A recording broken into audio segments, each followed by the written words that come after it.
retired from the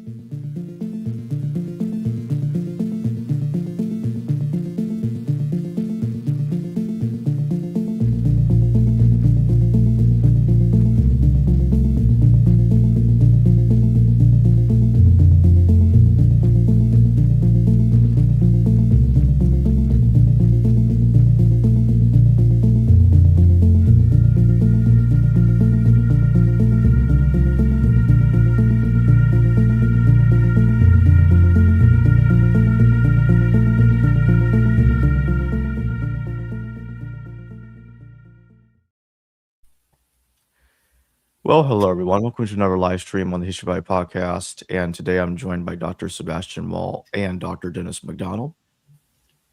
And we're going to be talking about Marcion and the Gospel of Luke, the case for Marcion abridging canonical Luke. So first of all, I just want to thank you both for joining me real quick. Thank you, Jacob.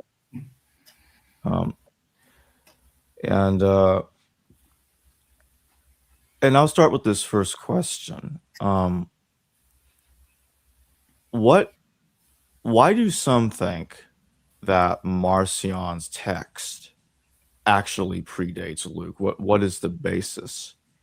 What is the reason that some think that it's earlier than canonical Luke? Dennis, would you like to go first? I was just about to offer you to go first. Well, I think, Jacob and Sebastian, it's the failure of a good solution to the synoptic problem that people were hunting for an alternative to the Q hypothesis, which has come across, unfortunately, some hard times. I favor an alternative version of the two-document hypothesis, which I call the Q plus Papias hypothesis, which hasn't gotten very much traction, unfortunately, and I'd be happy to talk about that at some other time. But people are, the scholars have recognized that Luke is, so I would just stop, I guess I'd just stop there. There's a failure of a good solution to the synoptic problem. And it's not so much that generates these scholars, but it's also the recognition that there are not good traces of the texts of the synoptic gospels until you get to the mid-2nd century. And that's about the same time that Marcion and his group was working. And so because you have some ambiguity in the textual transmission of the gospels until that time, it opens the door for speculation that Marcion's early gospel could have been a part of an Ur-gospel tradition, and that other things spin out of it.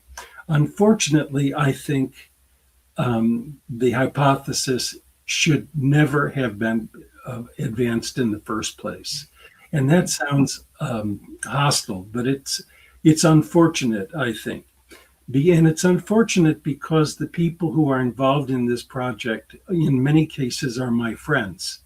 And I also know that they are fine scholars, and they take meticulous care to compare the texts in the original languages. And I think they don't treat the so-called fathers of the church fairly, but they do take them seriously. And so I think they are to be commended for the energy they put into the hypothesis. Unfortunately, I think there are problems. So we'll talk about the problems for most of the podcast, I suppose. But we ought not demean the scholarship of the people who put these things together, this hypothesis together. Nor should we dismiss it without a good alternative to how we can explain these materials and the positions of the so-called church fathers. So I think that largely this is an issue of the failure of the the synoptic problem to have been resolved in some other manner. Well, in addition to that, I think just two small things to add to that.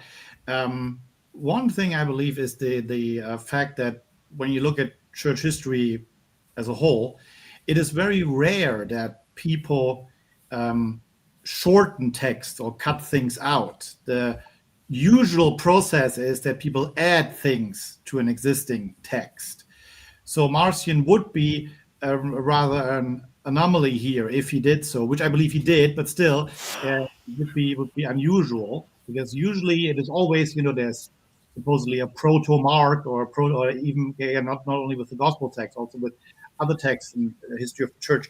The usual method is to add things to it, which makes sense because, it's the same with me. When I look at my earlier texts and when I republish them or something, I add something rather to shorten something. It's just the way people work in a way. And the other thing is, and we talked about this at length at our last session, is it is not easy to find, although it's not impossible either, but one of the main arguments, I guess, brought forward is that it is difficult to find a coherent system of redaction to apply to Marcion when you compare the two texts, Marcion's Luke and the canonical Luke. And people say, we cannot find, again, a coherent system according to which he changed it, which I believe was the first spark that I think the first time this thesis came about was in the early 20th century. So I think that was the spark that really started it. People felt, no, we cannot see a coherent redaction here, so it probably was the other way around. Okay. And there actually is there are some examples of texts being abridgments, like Second Maccabees. It says it tells you that Jason of Cyrene wrote a larger 5-volume text of Second Maccabees, which was abridged by an unknown author, by an unknown redactor, into what became our Second Maccabees later.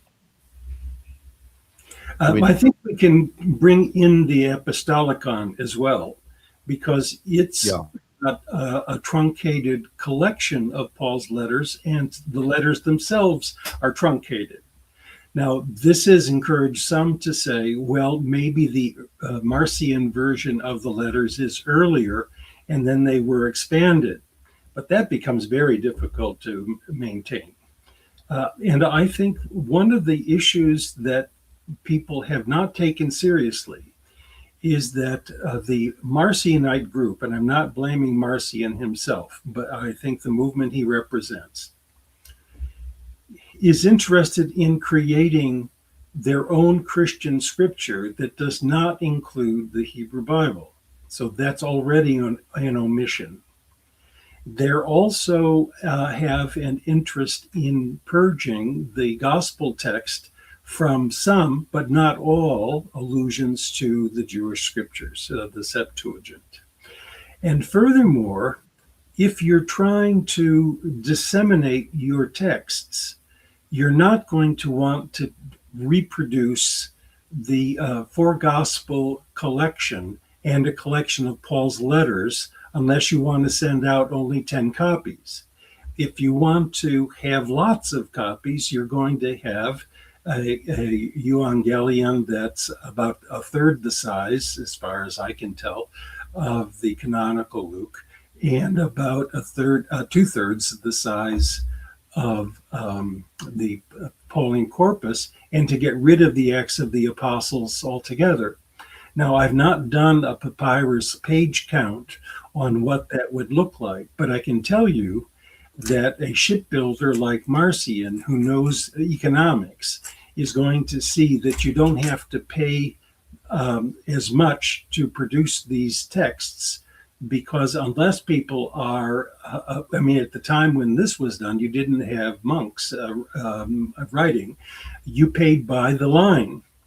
And if you have too many lines in your text, you're talking about quite a few drachmas. So I really think there's an economic benefit to having a smaller collection of holy writings. Well, again, I didn't mean to point out that it would be unreasonable to do so. I'm just saying that the general No, I hear you. Yeah, I'm just obviously, I'm just saying no, and I guess that it makes perfect sense for him to work this way.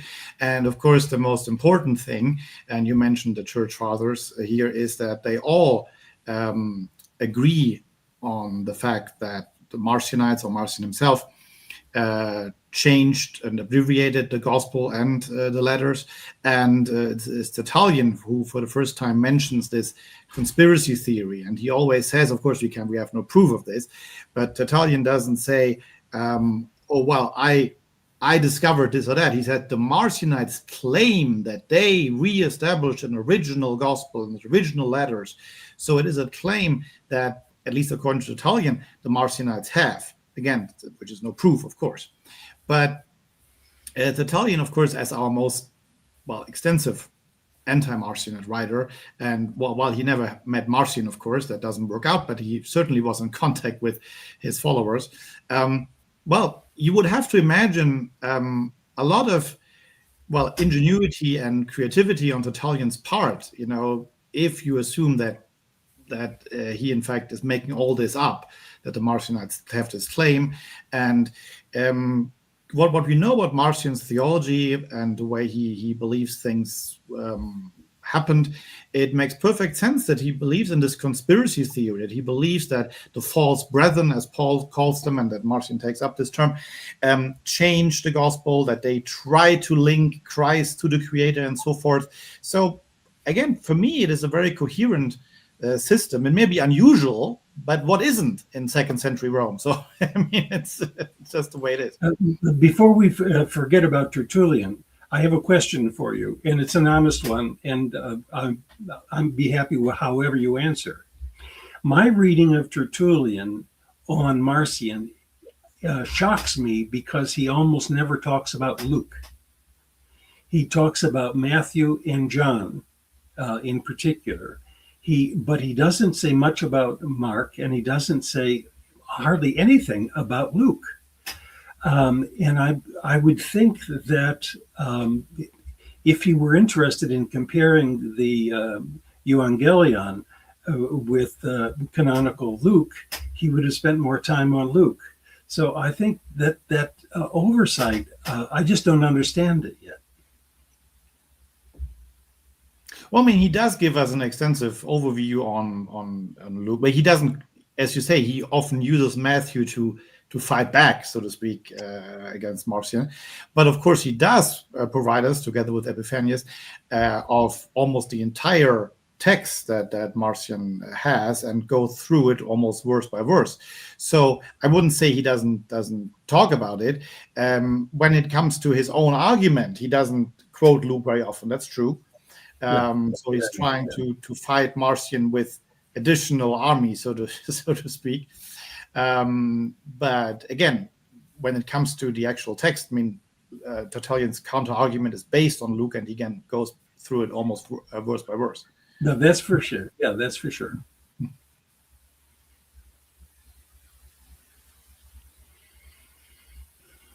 Sebastian, could you recap briefly on something that we discussed last time, specifically your methodology, the system you came up with in your book, The Arch Heretic, Marcion, in which you show like a system of rules for determining why each passage is included and why some passages were omitted.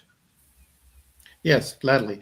Well, I came up with a obviously not perfect explanation, but I was, after, I think I didn't mention this last time, I was inspired by Ulrich Schmidt and his work on Marcion's Apostolicon, in which he established 4 rules according to which Marcion changed the Pauline letters. So I established 5 rules according to which he changed Luke's gospel.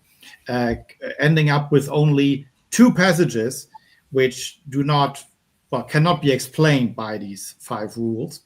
And this time, last time I quoted them from memory, but I wrote this book 15 years ago. So this time I'm going to quote them literally. I think I didn't make a mistake, but just to be sure. You always think that you remember the things you wrote, but well, there you go. So there are 5 rules. Rule 1 is simply that the tradition of the church is falsified, which is a very general assumption, of course, for Marcion. The other 2 other 3 are mostly concerned with Christ. Christ is not the Son of the Old Testament God, so anything that alludes to this, starting with Jesus' baptism, for instance, when this could not be in Marcion's Gospel. Christ is neither born nor raised, so this excludes chapters 1 and 2, but also other passages in the Gospel of Luke. The Old Testament or its figures are no authority for Christ, so Jesus can never, in a positive way, quote Old Testament verse and saying, so that it may be fulfilled, which is said, and so forth. That can not be happening in Marcion's Gospel. And the 5th rule, which I can't find at the moment, there is, linked to the 4th, but still different. The Old Testament cannot be fulfilled in Christ. So again, often it is mentioned that Christ is the fulfillment of Old Testament prophecy, his coming, and when he interprets his life or death in these terms, this is obvious for Marcion, obvious forgery, because Christ is not related to this Old Testament God. So, and if you use these 5 rules, you end up with only 2 passages you cannot explain.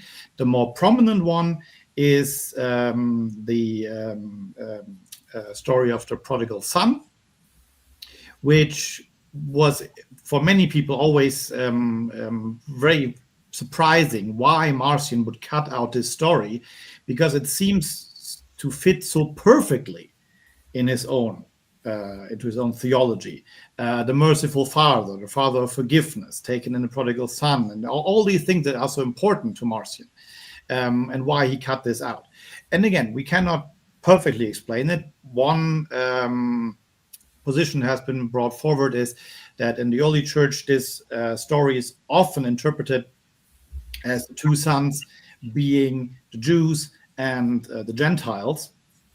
And if that's true, then Marcion can't use it because he does not think in these 2 groups of people related to God anyway. And so, but again, the fact of the matter is we end up with 2 passages, which is more than 95%, or 93%, I think we can explain. And I think that's pretty good for someone who died almost 2,000 years ago and of whose writings we have nothing left. So again, I do not claim any kind of complete perfection here, but I think, again, when you have 5 simple rules, and they allow you to interpret, to explain this redaction, I think it's a good result, and it's good enough to say it could have happened this way. Can I add a 6th one? And I like your criteria. I, in my own work, was shocked at how often the redaction, that I would call it the truncation of Luke, omits references to the temple. Mm-hmm. That's true for the infancy narrative. There's no triumphal entry into the temple. The temple, of course, is an issue of importance in the Acts of the Apostles. And you don't have that issue in the Pauline letters. And there's another example that I have, the cursing of the fig tree or something like that. And I think this is a part of the anti-Jewish polemic to purge any sense that there's a holy shrine in Israel that Jesus would have venerated or had even objections to. Absolutely. The temple is no point of reference for Jesus. That's according to Marcion again. But of course, absolutely right. Yes. And you'd have to say then the canonical mark is putting temple language into it, even though the temple was destroyed half a century earlier. I think there are issues there.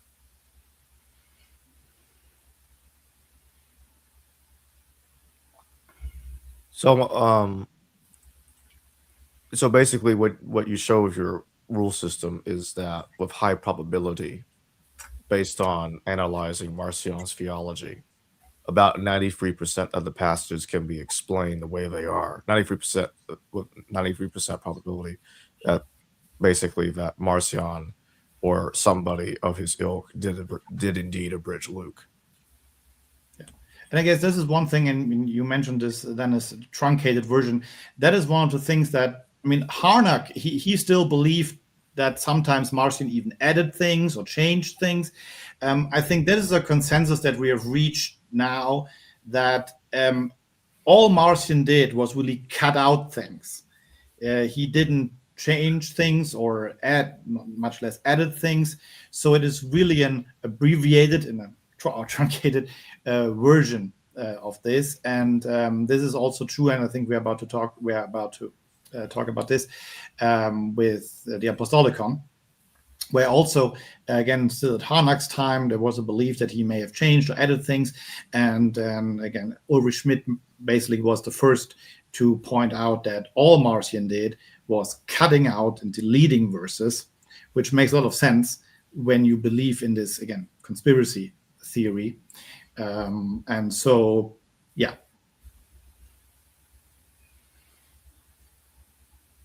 So we have a super chat question. I'm going to pull that up in a second. Sure. Lou Pickles, thank you for becoming a member. Appreciate that. Solar Knight, thank you for your super chat. Marcion removed passages that linked Jesus to Yahweh. Why then Matthew 4:10, Jesus states, adversary for it is written, worship Yahweh as only Elohim? I'm sorry, I'm a bit lost. Yeah, I am too, because I would have expected Luke to be quoted, not Matthew. So I don't know where that questioner is going with that. Worship Yahweh as only Elohim?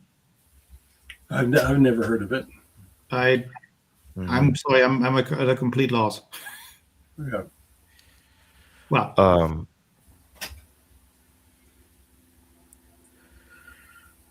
yeah, let's talk about Marcion's Apostolicon, because there are consistencies between the way that the Apostolicon is an abbreviation of canonical Paul, just as the Gospel, the Evangelion, is to Luke.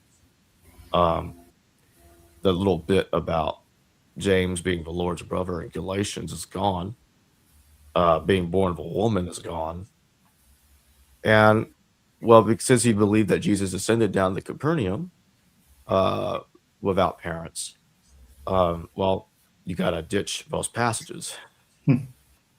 So just like in the gospel, he has no brothers and sisters, the same thing is true with the Apostolicon. Brother of the Lord is gone.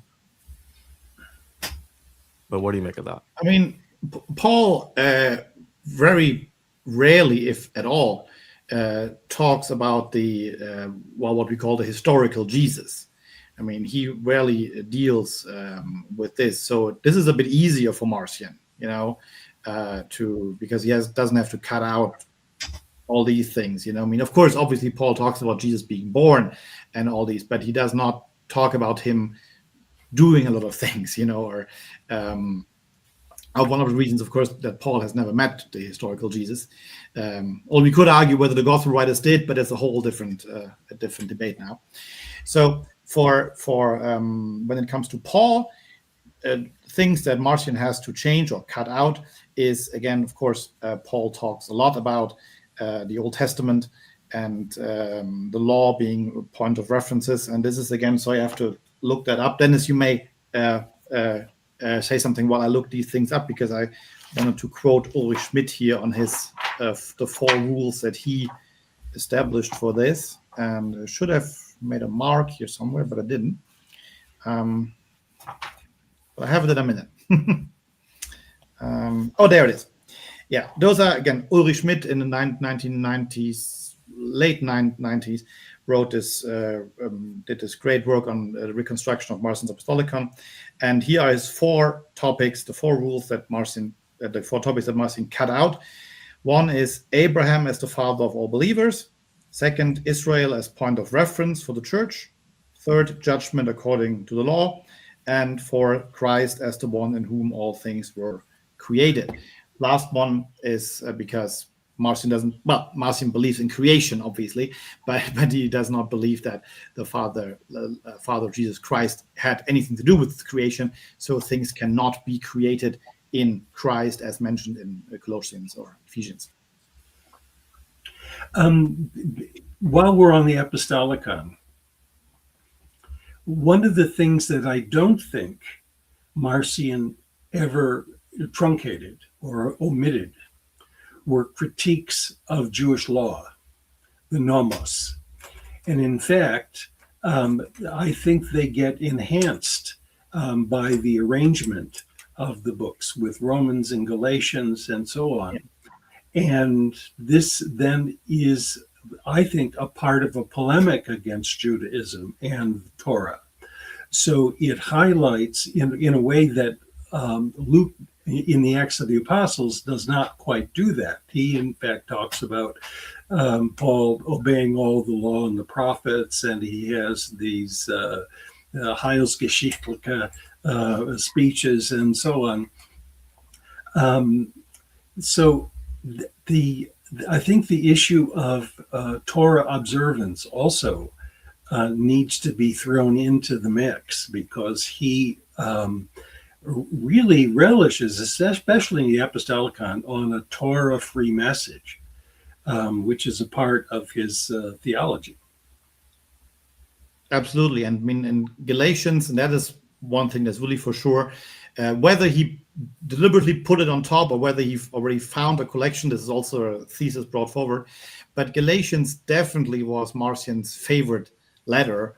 It is the one in which Paul is most, well, you might even say most angry, and is most, when he criticizes Peter, he criticizes the people who didn't understand don't understand what's going on. This is the one letter in which he makes so many reproaches against, why, you stupid people, why can't you listen to me, and why don't you understand what I'm trying to tell you? And this is exactly what Marcion believes, that people didn't understand. And then that is also the I think it's Galatians 2 or 3, when he talks about the false brethren that infiltrated our ranks. And that is the key of his conspiracy theory, that he believes that the original gospel was preached to the people in Galatia and elsewhere, and then false preachers, false brethren came in and changed everything. And in Galatians is the only place only letter in which he really, obviously he doesn't mean it in probably not in Marcion's way, but this is where Paul is closest to Marcion's own theory, when he's really saying, look, you didn't get it, Peter didn't get it, and this is why, he doesn't say that, but this is why I was called, because all of you people didn't get it. So that's his favorite letter. And I think that's a major reason why we have an Apostolicon and not a version of the Acts of the Apostles. Because that is not on Luke's plate. And in fact, Luke makes Paul much nicer to Judaism than the historical Paul. Yes.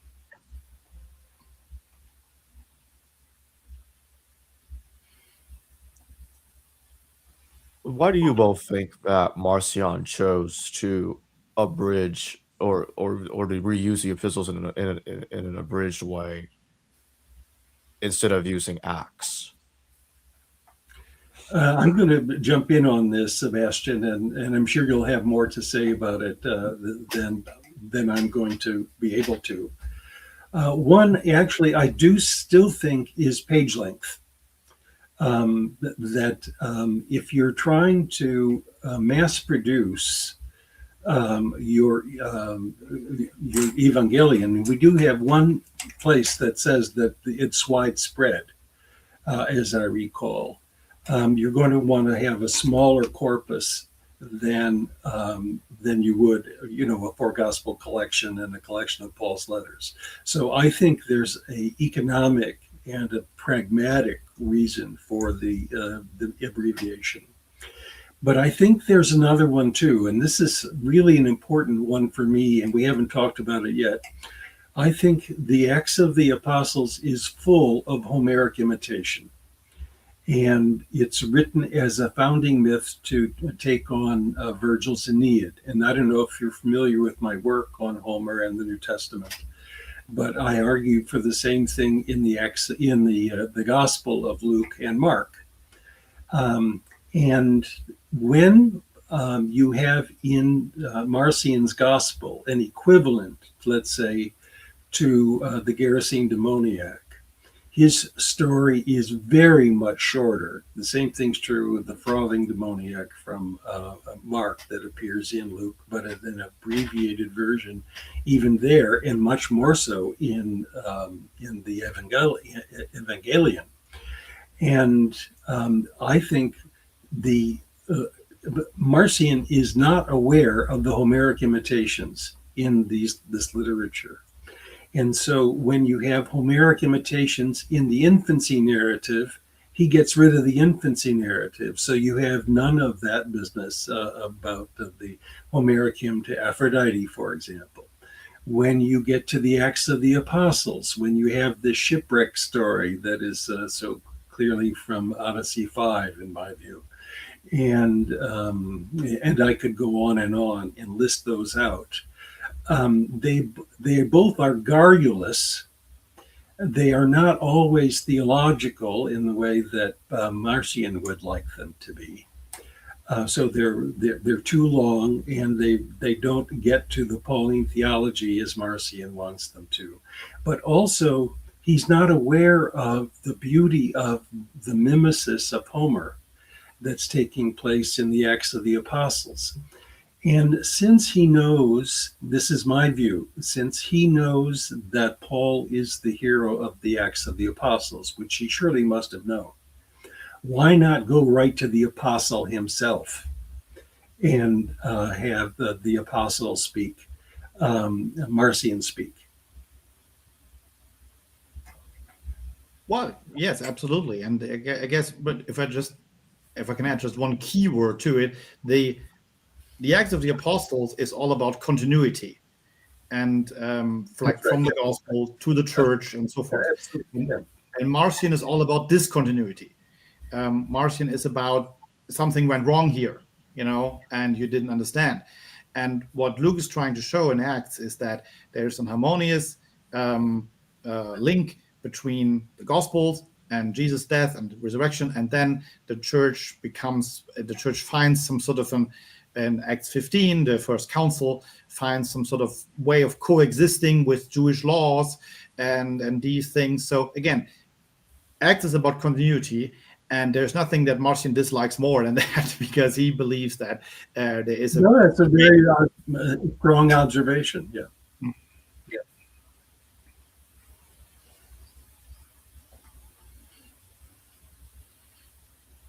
What do you both think caused Marcion to do this? What are y'all's different takes on that? Did Marcion get his ideas possibly from others that was already kind of thinking like him? What do we know, if anything at all, about that?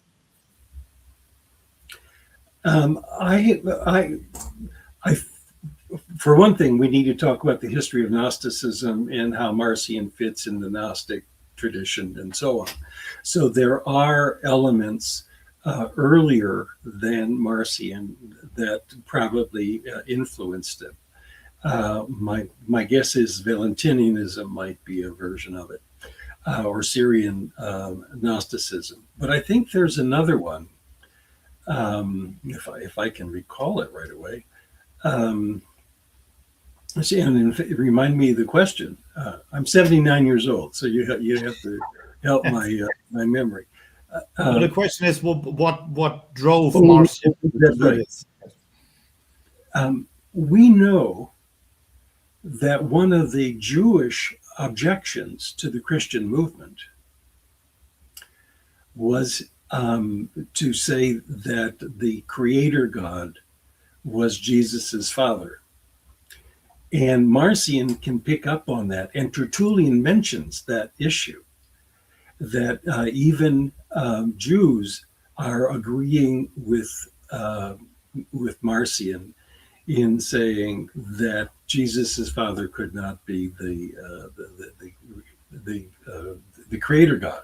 So so Jesus can't be the Son of God. And I think that, in an ironic way, Marcion could have picked up and say, okay, I'll agree with these Jewish observers and agree that Jesus is not the son of the creator God. It's an interesting spin on the argument, actually. Well, as for me, I don't want to go too much into psychology when it comes to people who been dead for 2,000 years, but I like to think that most people who work in a very let's say radical way have some sort of a fixation of sorts. And when I read Marcion and a few, again, we don't have any original quotes, we only have things that he supposedly said according to and so forth. But I believe that he was someone who was simply disgusted with the world and with the creation as such, with people, with life itself. Recently, I've been reading just a little anecdote. I've been reading a lot about H.P. Lovecraft, and well, not his books, but about him and how much he was really this deeply depressed person who just hated everything and hated life and hated, and it reminded me a lot of Marcion, to be honest. So I think this may be a starting point. The idea that, and you find this throughout the history of Christianity. The Middle Ages. You find the what's the English? Sorry, I cannot pronounce this in English. The Cathar, this Middle Age group who believed that creation was bad and evil and everything. So you find this idea that the world is bad and we need to be somehow freed from it. You even find this in modern cults like Scientology and whatnot. So I really believe that this was a starting point. The idea that this world is so bad and so horrible that a good God could not have created it, and that our main goal is to somehow escape this world, and Jesus is our ticket. Would you say that Marcion is indirectly affected by Platonism then? Because you have the cosmic dualism and the physical world is problematic, and you have a different kind of cosmology that puts the world together, but the world of the gods is more benign, and it has more to do with the soul and so on. I think there's a residual Platonism at work too. Oh, absolutely.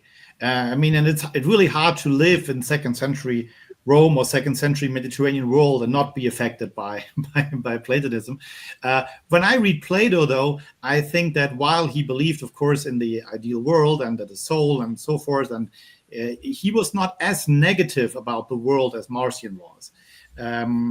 Absolutely, right. For me, when it comes, you can see with Christian Gnostics, they demonized the physical world, though, more than Plato.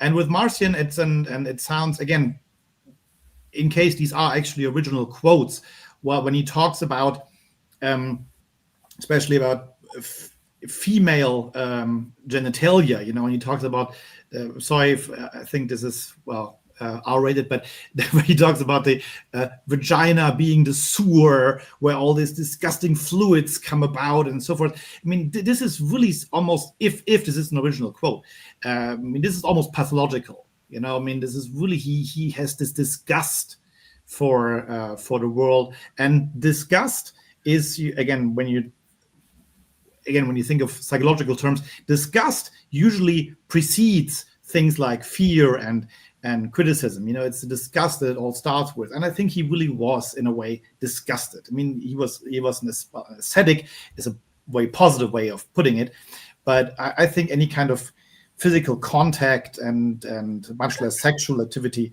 really disgusted him. Let me challenge it a little bit, just with some probing questions. One is he was a wealthy shipbuilder, and he gave 200,000, 200 sesterces to the church to propagate what he was saying. And I think the production of the Evangelion, the Apostolicon, were a part of that effort. So he might have been alienated from the world, but he was a wealthy, alienated man. So that's one possibility. Absolutely. And being at this time of the year, maybe he was more like an Ebenezer Scrooge kind of person, like a wealthy man, but still had nothing but hatred for life and the people in it. But here's the other question for you, and I want to put it as neutrally as possible. Is he alienated from the world, or is he alienated from Judaism and Christians who are lining up with Judaism? I'm not saying that one is over against the other. You can have multiple causes of alienation, but I think what we now call anti-Semitism, including what he saw it as, I don't know how to factor that in, but it's playing a role in some way. Oh, sure. I mean, I'll look, just coming back to the anti-Semitism, anti-Judaism thing. I mean, one might argue that if the church, let's say, if the church had followed Marcion and completely separating the two testaments, as it were, anti-Judaism may have been less effective in the church, because in the end, what causes anti-Judaism in the early church and the fathers is that both groups claim that the Old Testament is their text, and so Marcion does not. He has nothing but disgust for it. So, but again, if you he is definitely alienated from what you might call the ruling class, or the ruling religious class of his time, and again, this goes too much into psychological issues to question which came first and which came second. But I agree with you that he is definitely alienated from the fabric of the world he lives in, and while Judaism and Christianity are not yet dominant at this time, they may have been dominant in his own context, and he may have again, the whole debate where he grew up, and some people even suggest that he grew up a Jew, which I don't believe, but everything's possible. But yeah, you're right, he's definitely alienated from this class of people. I still say that they are still more representatives of the world as a whole, which he does not like. And we have no information about him being very fond of, say, the Roman Gentile elite either. So, okay. Jacob, I want to raise a question, but maybe it's premature. You decide. You're the moderator of this group. Sebastian, my interest in the Marcion Gospel and the canonical Luke is less theological than literary. And your criteria are largely focusing on theological concepts. And I don't take any issue with that. I find it to be very useful and helpful. But because I'm so interested in mimesis and literary composition, when I compare the Evangelion and the canonical Luke, their relationship to classical Greek poetry is altogether different. And what Marcion has done is eliminated so many of the telltale Homeric elements and passages. And he does so in part because of your theological issues. But the result is that the two books read very differently. And for the Marcion priorists to make their case, in my view, you have to have two stages of composition that are oriented to Homer. One that accounts for the places where Marcion's gospel has echoes of Homeric material. Let's say I compare, for example, the death of Jesus and the death of Homer, of Hector, and so on. But then you'd have to have a second layer of Homeric imitation to explain the infancy narrative, the Acts of the Apostles, the triumphal entry story, and a number of other tales that have Homeric antecedents. And this is my biggest issue with the Marcion priorists. It requires two stages of mimetic activity, and it's hard enough for people to imagine one of them, let alone both of them. So I'm just putting it out there, and it's. I think it helps your case, but it's a different kind of argument. No, well, thank you very much. I mean, and you pointed out perfectly correctly that I'm not a New Testament scholar. I come from patristics, so I study patristic theology and these things. So I really focus on Marcion, the theologian, trying to figure out what he believed and how this affected his writings and works.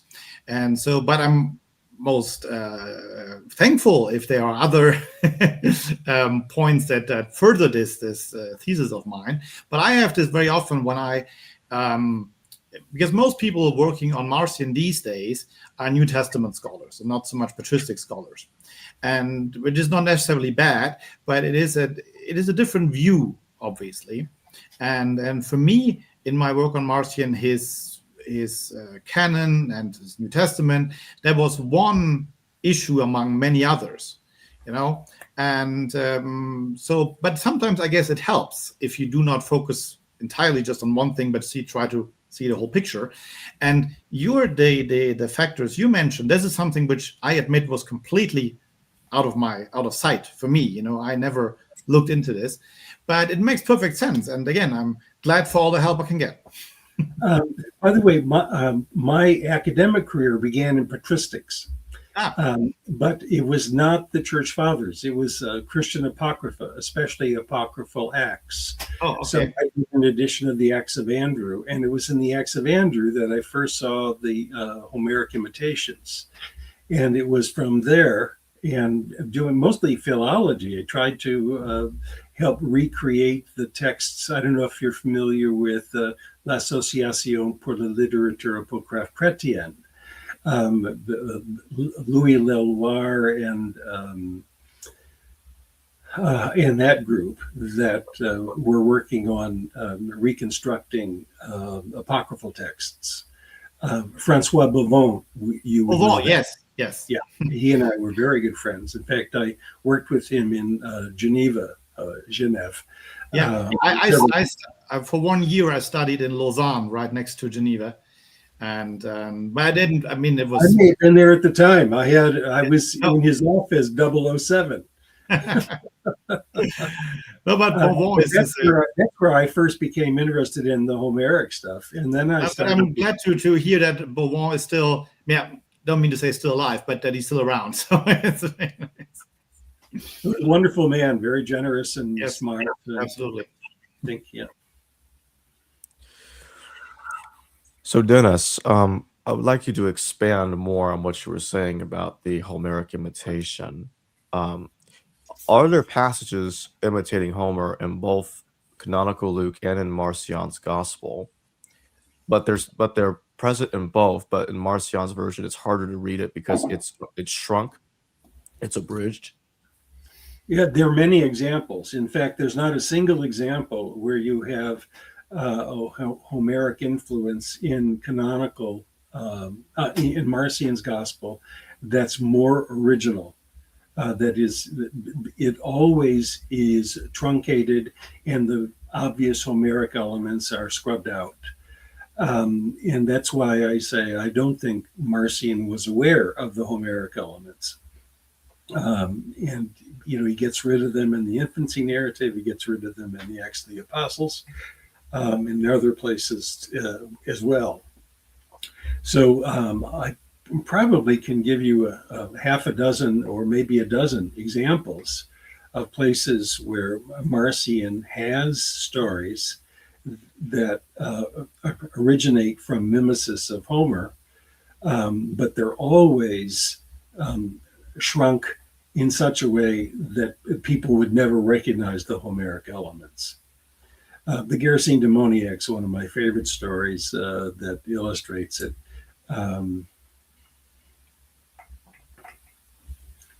It never goes the other direction. Let me put it that way. So what I'm asking is, if you just give like one or two examples of specifically how it's harder to understand the Homeric imitation because it's abridged in Marcion's gospel. Okay, I'm going to grab my Dieter wrote and Yes. read the kind of fragments we have to the story of the Gerasene demoniac, and I'll have to check it out here.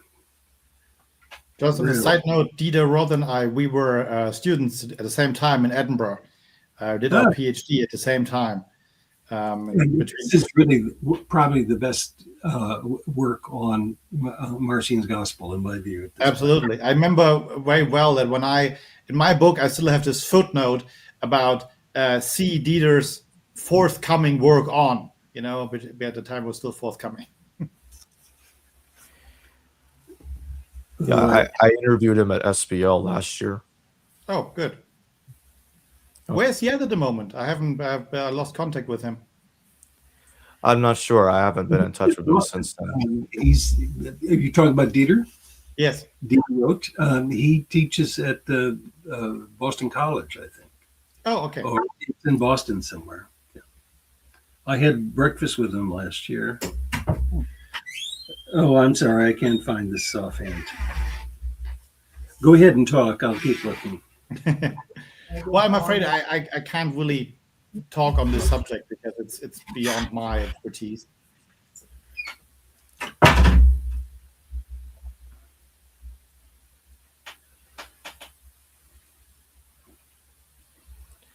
Oh, I'm sorry. I don't want to. It's all right.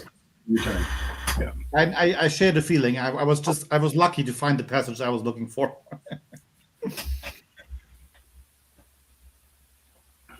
But basically, Dennis, what you're saying is that when you see abridged versions of Homeric imitation in Marcion's gospel, it's harder to understand because a lot of the elements of the imitation has been reduced.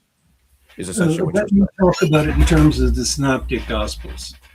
Mark has quite a few imitations of the Homeric epics, and one of the most spectacular ones is to write the crucifixion of Jesus as though it were similar to the death of Hector at the end of the Iliad.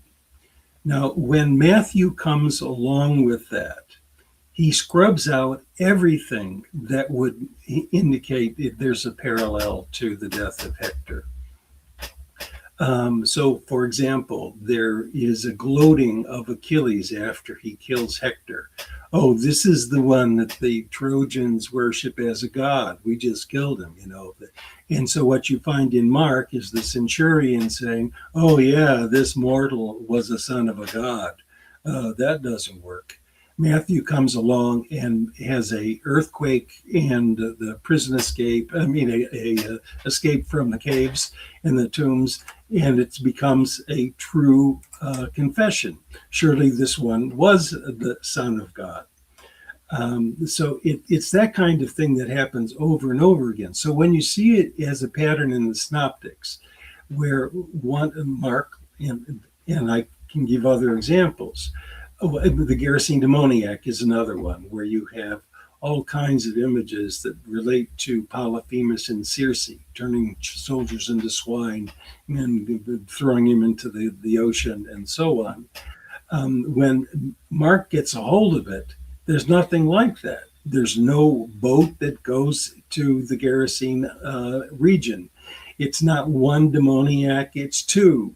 There's no question about who was your name, so the legion does not appear, and so on. So when you see this pattern going from Christian or gospel Homeric imitation, and then its paraphrassis or its paraphrase, its redaction in the other gospels, and those things are removed, it tells you that this is a practice that they are doing to remove what they would consider apparently either they didn't recognize the Homeric element or they were embarrassed by it, trying to make it look more like a biography than a founding myth. I've written this up in several books, but they don't get to Europe very often, I have to say. But so when I see this going on with Marcion and canonical Luke, it's the same pattern that you have canonical Luke has the Homeric business, and Marcion's gospel gets rid of it. It's similar to what Sebastian says about the theology, getting rid of the unwelcome theology. I think the Marcion gospel is getting rid of unwelcome mimesis. There's a couple of super chats I'm going to just take real quick before we close. Slower Night, thank you for your super chat. Revelation 22:18 and 19. This warning serves as powerful caution against altering scripture, whether through adding false doctrines or removing essential truths.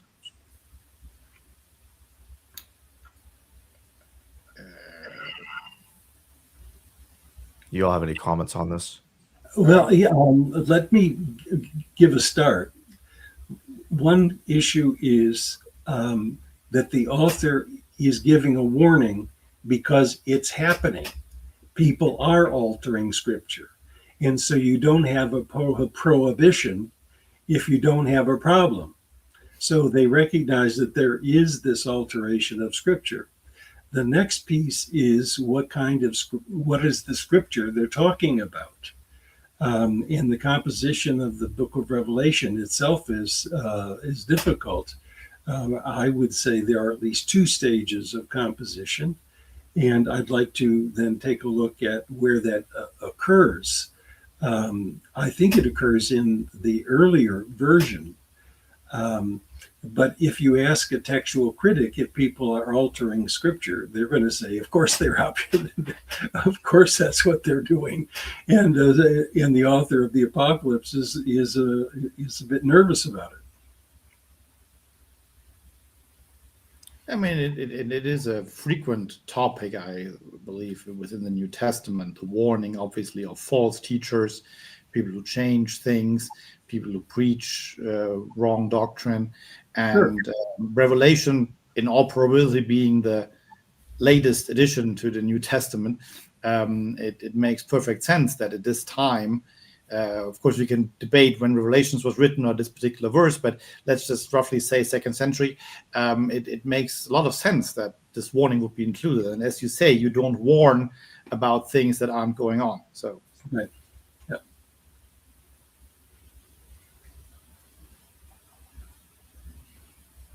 Michael E., thank you for your super chat. Merry Christmas. Thank you. Merry Christmas to you too. Watching the 1965 special Charlie Brown Christmas, is Charlie Brown a Marcionite ascetic? Would Marcion see the tree as demiurgic trap and purge Linus's speech of Jewish prophecies? Well, if Sarah Parvis, my supervisor, was here, she's an expert on Charlie Brown. She could probably answer that. I myself am not, so I really can't answer that.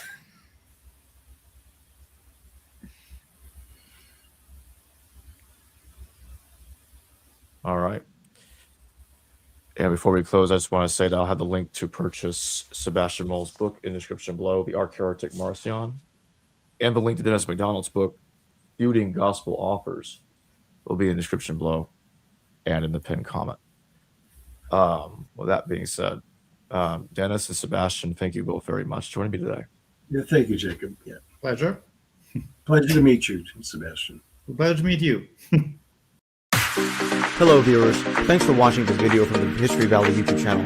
Please don't forget to subscribe and hit the notification bell. And if any of you wish to further support this channel, please consider checking out this channel's Patreon page and becoming a patron, and or donate through PayPal or through Super Chat during your live stream. Thank you.